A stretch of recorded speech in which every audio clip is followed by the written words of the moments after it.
gün bəlkə də insanlıq tarixinin ən narahat edici sualının ardınca düşürük. Elə bir cinayət məhəlli təsəvvür edin. Cinayət insanın insana etdiyi o ağlasığmaz zülmdür. Və iki dənə də əsas şübhəli var: təbiət və mühit.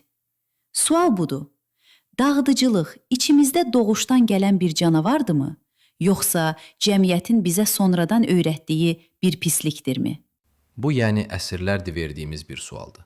Amma əlimizdəki mənbələrin mərkəzində duran düşünür, psixoanalitik Erich Fromm bizə deyir ki, yanlış sualı soruşursunuz. Hətta yanlış kəlməni işlədirsiniz. Məhz bu nöqtədə bizim dərinləməsinə analizimiz başlayır. Fromm'a görə aqressiya kəlməsinin özü bir tələdir. Bəli. Düşünün, uşağını qorumaq üçün özünü təhlükəyə atan ana ilə başqa birinə işgəncə verməkdən zövq alan birini eyni aqressiv sözü ilə təsvir edə bilərikmi? Mümkün deyil. Fromm'a görə bu, almalarla zəhərli göbələkləri eyni səbətə qoymaq kimidir. Eynən elə. Qətiyyən. Və Fromm bu qarışıqlığı aradan qaldırmaq üçün ən başda əqiq bir ayrım edir. Deyir ki, iki növ aqressiya var. Nədir bunlar? Birincisi, bütün heyvanlarla paylaşdığımız, sağ qalmağa xidmət edən müdafiəçi, yaxşı xasiyyət aqressiyadır. Bu bir təhdid qarşısında göstərdiyimiz reaksiyadır.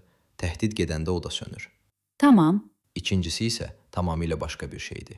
Yalnız insana məxsus olan, zövq üçün məhv etməni, mütləq nəzarəti hədəfləyən dağıdıcı, pis xasiyyət aqressiya. Bax, bugünkü araşdırmamızın əsas mövzusu budur. İkincisi. Bəli, bu qaranlıq potensial hardan gəlir?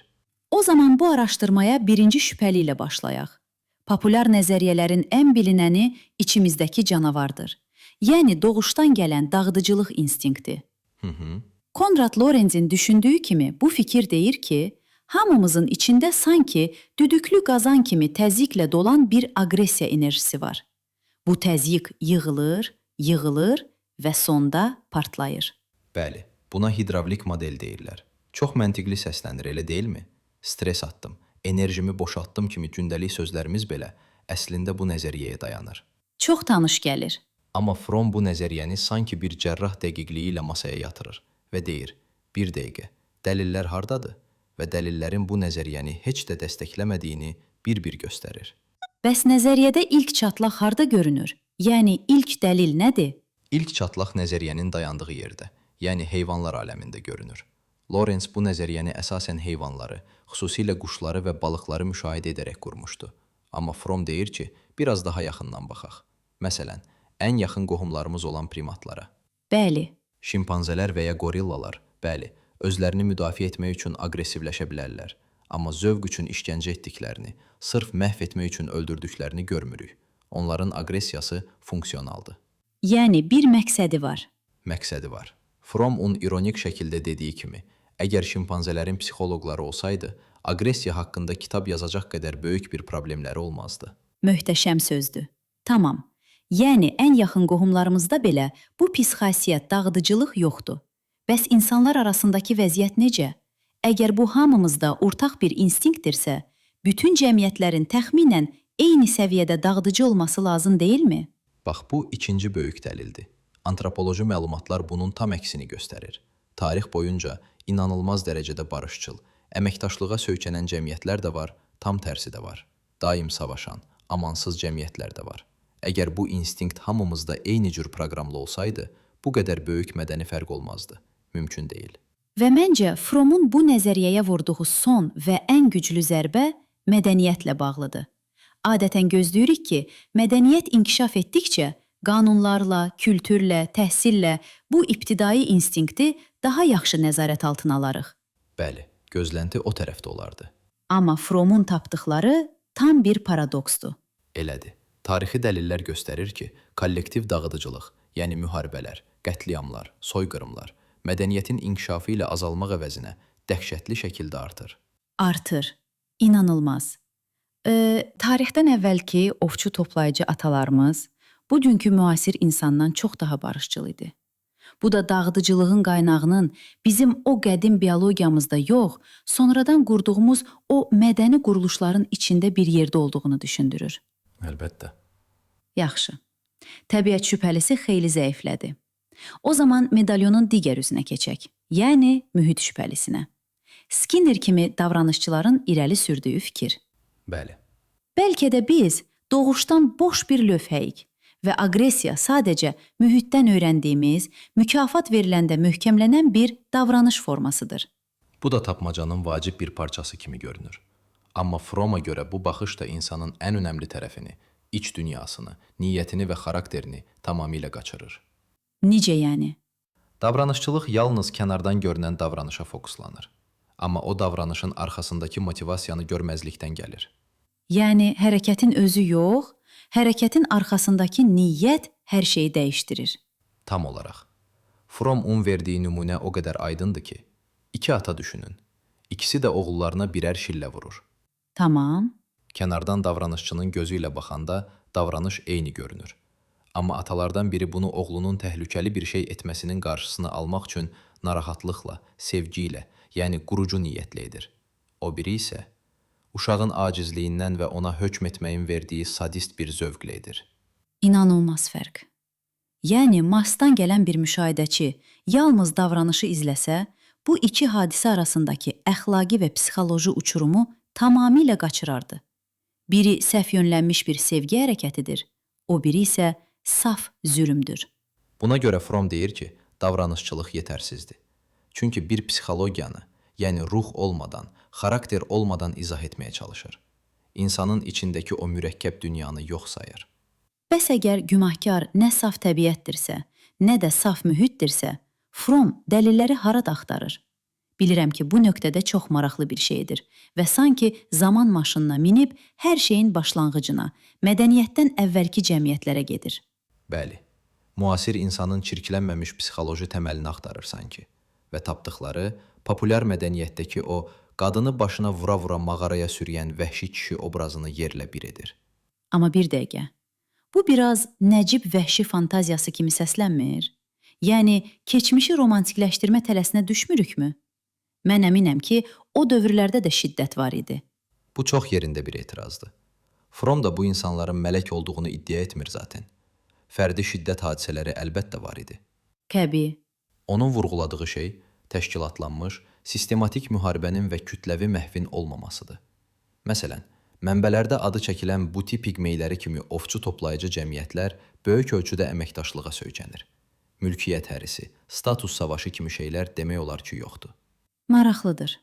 Hətta onlara ilk bolluq cəmiyyəti deyilir. Çox şeyə sahib olduqları üçün yox, əksinə, çox az şey istədikləri üçün. Ehtiyacları asanlıqla qarşılanır. Və bunun arxeoloji dəlilləri də var, elə deyilmi? Hətta Türkiyədən çox təsirli bir nümunə verir. Qətiyyən. Çatalhöyük. 1000 illər əvvələ aid böyük bir neolitik yaşayış yeri.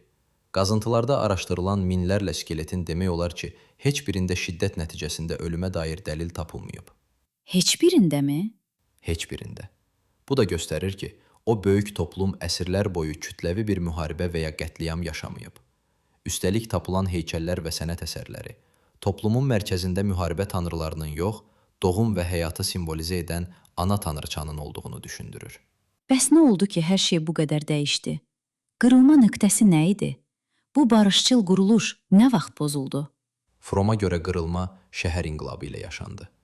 Kənd təsərrüfatı sayəsində ortaya çıxan artıq məhsul, yəni yığıla bilən əlavə qida hər şeyi dəyişdirdi. Hər şeyi? Artıq biriləri işləyərkən başqaları o məhsulun hesabına yaşaya bilirdi. Bu da iyerarxiyanı, sinifləri, köləliyi və ən əsası, başqasının yığdığı məhsulu ələ keçirmək üçün edilən fəth müharibələrini doğurdu. Başa düşürəm. Tarixçi Louis Mumfordun Fromm tərəfindən sitat gətirilən o məşhur sözü vəziyyəti yekunlaşdırır. Hər formada gücdən istifadə etmək mədəniyyətin mahiyyəti halına gəldi. Bax, burası çox kritikdir. Yəni, mədəni insan ovçu toplayıcı atasının malik olmadığı bir dağıtma potensialı inkişaf etdirir. Bəs bu potensialın psixoloji mexanizmi nədir? Zehnimizin içində nə baş verir ki, bu qaranlıq tərəf ortaya çıxır? Fromm bu nöqtədə argumentinin mərkəzinə enir və bizi iki çox güclü, çox qaranlıq və çox vaxt yanlış anlaşılan anlayışla tanış edir. Sadizm və nekrofili. Bunlar sadə davranışlar deyil. Fromm'a görə bunlar bir ehtirasdır. İnsanın dünyaya yönəlməsini müəyyən edən xarakter quruluşlarıdır. Sadizmlə başlayaq. Adətən bunu birinə ağrı verməkdən cinsi zövq almaq kimi düşünürük. Amma Fromm tərifi daha fərqli deyilmi? Çox daha dərindir. Fromm'a görə sadizmin özü ağrı çəkdirməkdən çox, başqa bir canlı üzərində mütləq və limitsiz nəzarət qurmaq ehtirasıdır. Mütləq nəzarət? Bəli, məqsəd qurbanı məhv etmək deyil.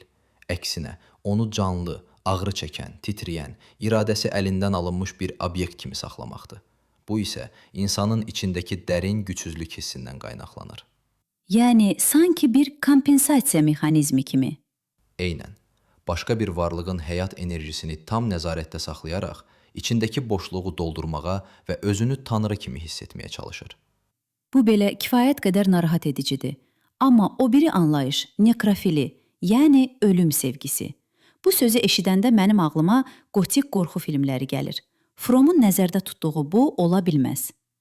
Heç əlaqəsi yoxdur. O qotik təsviri tamamilə unudun. Fromm üçün nekrofili bir düşüncə tərzidir. Sözün mənası ölü sevgisidir. Amma burada nəzərdə tutulan, yaşayan hər şeyə qarşı iyrənmə və ölü, çürüyən, cansız və mexaniki olana qarşı bir cazibədir. Yəni, canlılığı sevmir. Nekrofil xarakter canlı olanı sevmir. Çünki canlı olan mürəkkəbdir, gözlənilməzdir, dağınıqdır, spontandır. Bunun əvəzində mexaniki olanı, nəzarət edilən, nizamlı, steril, qabaqcadan hesablanan olanı üstün tutur. Onun ehtirası canlı və orqanik olanı, cansız və mexaniki olana çevirməkdir. Bu çox abstrakt fikir kimi görünür. Gündəlik həyatda bir nümunə nə ola bilər? Belə düşünün. Məsələn, qaydaları, o qaydaların xidmət etməli olduğu insanlardan daha çox sevən bir bürokrat. Ya da komandası ilə danışmaq əvəzinə onlar haqqında məlumatlarla dolu Excel cədvəlinə baxmağı üstün tutan bir rəhbər. Başa düşdüm. İnsanın o canlı, mürəkkəb, gözlənilməz təbiətini bir sistemə, bir rəqəmə, nəzarət edilən bir şeyə endirmə arzusu. Bax, bu nekrofil meyldir. Bu anlayışı daha da konkretləşdirmək üçün Fromm'un tarixdə ən uç nümunə kimi Adolf Hitleri bir vaka olaraq analiz etdiyini bilirik. Məsələ təkcə Hitlerin etdikləri deyil, onun xarakterinin mərkəzində duran o məhv etmə ehtirasıdır. Tam olaraq belədir. Fromm üçün Hitlerin nekrofil xarakterinin ən təmiz sübutu müharibənin sonundakı davranışıdır. Məğlubiyyətin qaçılmaz olduğu an düşmənlərinə yox, öz xalqına və öz ölkəsinə yönəlir. Bəli. Almaniyanın infrastrukturu, fabrikalar, körpülər, hər şeyin tamamilə məhv edilməsi üçün o məşhur yanmış torpaq əmrini verir. Məması nə idi ki bəs bunun? Bunun heç bir hərbi, heç bir siyasi məntiqi yoxdur. Heç bir məntiqi yoxdur. Məntiq saf məhv etmə ehtirasıdır. Əgər mən qazana bilmirəmsə, əgər bu quruluş artıq mənim narsisizmimə xidmət etmirsə, onda tamamilə yox olmalıdır düşüncəsi. Bu artıq siyasət deyil, bu açıq şəkildə patolojidir. Sahib ola bilmədiyi canlı bir varlığı, yəni Almaniyanı cansız bir xarabazara çevirmə ehtirası. Fromm'un çox təsirli hesab etdiyi bir detal da var. Hitlerə yaxın olan Albert Speerin gördüyü bir yuxu. Necə bir yuxu? Yuxusunda Hitleri ölü əskərlər üçün bir istehsal xəttindəymiş kimi mexaniki və hissiz şəkildə dayanmadan çələng qoyarkən görür. Bu dəhşətli bir təsviridir. Sanki ruhun yerini bir maşın alıb. Və bu çox vacibdir. Çünki məsələ qızğın bir qəzəb deyil, əksinə soyuq, mexaniki, hissiz bir ölüm sevgisidir. Nekrofil xarakterin mahiyyəti də budur. Duyğunun yoxluğu, yalnız ritual, mexanika və ölümün soyuq dünyası. Hitler kimi bir canavara baxıb, o nekrofil idi demək asandır. Amma Fromm'un bəlkə də ən sarsıdıcı iddiası bu deyil. O deyir ki, bu ruh təkcə tarixi canavarlara aid deyil. Bu meyl müasir texnoloji cəmiyyətin özünə sirayət edib. Və bu, hamımızı maraqlandıran çox ağır bir iddiadır. Fromm açıq şəkildə demir ki, hamımız gizli Hitleri. Amma deyir ki, müasir həyatda mexaniki olanı orqanik olandan, cansız olanı canlı olandan üstün tutma meyli sürətlə yayılır. Məsələn, hər şeyi rəqəmlərə, statistikaya, göstəricilərə çevirmə obsessiyamız. İnsanlardan insan resursları kimi danışmağımız. Təbiəti canlı bir sistem kimi yox, istismar ediləcək xammal kimi görməyimiz. Bu meyl bugün mənim və ya bizi dinləyən birinin həyatında necə görünə bilər? Məsələn, Hər şeyi rəqəmlərə, statistikaya, göstəricilərə çevirmə obsessiyamız. İnsanlardan insan resursları kimi danışmağımız. Təbiəti canlı bir sistem kimi yox, istismar ediləcək xammal kimi görməyimiz. Fromm bu tip insanı tək beyinli insan adlandırır. Yəni beyninin yalnız texniki və rasional hissəsini işlədən, emosional tərəfini söndürmüş insan. Tam olaraq. Hərəkətlə duyğu arasındakı bağ qopur. Fromm verdiyi ən sərt nümunə bombardman pilotudur. Hə. Pilot minlərlə metr yüksəklikdən bir düyməyə basır və minlərlə insan ölür. Texniki baxımdan missiya uğurla tamamlanıb. Amma həmin axşam evinə gedib ailəsi ilə şifrəyə oturanda heç nə hiss etmir. Hiss etməzmi? Xeyr, çünki hərəkət özünün dəhşətli əxlaqi nəticəsindən ayrılıb və sadəcə texniki problemə çevrilib. Fromma görə bu, müasir dövrdə nekrofil düşüncənin qələbəsidir. Yəni bu vəziyyət gündəlik həyatda sevginin yerini sürətli həyəcanların alması, sevincin yerini istehlak edilən əyləncənin tutması, təbiətlə canlı bağ əvəzinə texnologiyaya narsist bağlılıq, bunların hamısı eyni xəttin davamıdır. Yəni həyatı idarə edilən və istehlak yolunan obyektlərə çeviririk. Təəssüf ki, belədir. Fromma görə bunlar müasir cəmiyyətdə bizi həyat sevgisindən uzaqlaşdıran gizli xəbərdarlıqlardır. Bəs bu qədər qaranlıq analizdən sonra əlimizdə nə qalır? Fromm cavabı çox dəqiqdir. Dağıdıcılıq sadə bir instinkt deyil. Bu, müəyyən mədəni və sosial şərtlər altında aktivləşən bir potensialdır. Bəli. Bu biraz ümidsiz səslənmir. Elə görünə bilər, amma Fromm bizi ümidsizliyə məhkum etmir. Çünki bu bizim taleyimiz deyil. Çünki içimizdə nekrofilinin, yəni ölüm sevincinin tam əksi olan başqa bir potensial da var. Nədir ki o? Biofili. Həyat sevgisi. Bəli. Biofili böyüməyə, bütövlüyə, inkişaf etməyə, canlı və orqanik olan hər şeyə yönəlmiş ehtirasdır. Fromma görə insanın içindəki əsas münaqişə nekrofili ilə biofili arasındadır. Yəni bir seçim. Hansı yolu seçəcəyimiz yaşadığımız cəmiyyətə və ən əsası etdiyimiz şüurlu seçimlərə bağlıdır. Bu halda Fromm'un analizi bugünkü dünya üçün bir növ çağırışdır. Tam olaraq. Alqoritmlərin, ekranların, nəzarət mexanizmlərinin hökm sürdüyü bir dünyada canlılığa, təbiətə, gözlənilməz insan münasibətlərinə və öz daxili duyğularımıza bilinçli şəkildə bağlanmaq. Bu sadəcə bir şəxsi inkişaf tövsiyəsi deyil. Fromm'a görə bu, psixoloji bir sağ qalma mübarizəsidir. Əlbəttə. O zaman bu söhbəti bir sualla bitirək. Bugün səni mexaniki və cansız olana çəkən bir vərdişin yerinə bilinçli şəkildə canlı və orqanik olanla bağ qurmanı təmin edəcək kiçik bir addım nə ola bilər? Bəlkə bir dostunla danışarkən telefonu masaya qoymamaq, bəlkə də sadəcə 5 dəqiqə qulaqçıqsız yerimək və ətrafındakı səsləri dinləmək. Sənin üçün o kiçik biofil seçim nə olardı?